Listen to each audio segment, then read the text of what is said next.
Good mga bossing, so nag-release po tayo ng unit ngayong umaga, ngayon pong November 7, Friday. So 9 AM in the morning. So bakit tayo maagap? Kwento ko sa inyo mga bossing. So nag-release po tayo ngayon ng Toyota Innova 8 2019 model manual transmission. Kung maalala nyo po, last week may nagpa-reserve po ng ating unit na yon. So yung client natin na yun mga bossing is 14 hours away pa mula dito sa Lucena City. So taga Calbayog Samar yung client natin. So no look reservation siya mga bossing. So talagang tiwala na yung client natin dito. Then ngayon, nirelease natin yung unit. So may kasama po siya na mekaniko. Tapos upon checking naman ng sasakyan mga bossing, wala na rin silang nakitang mga issues.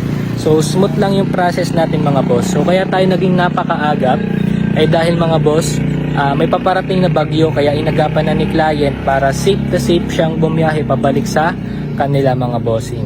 So ayun, so smooth deal tayo ngayong araw na to. Maraming salamat po sa pagtitiwala. So client natin ulit sa taga Calbayog Samar. So ingat po sa biyahe, shoutout sa iyo bossing. Maraming salamat po.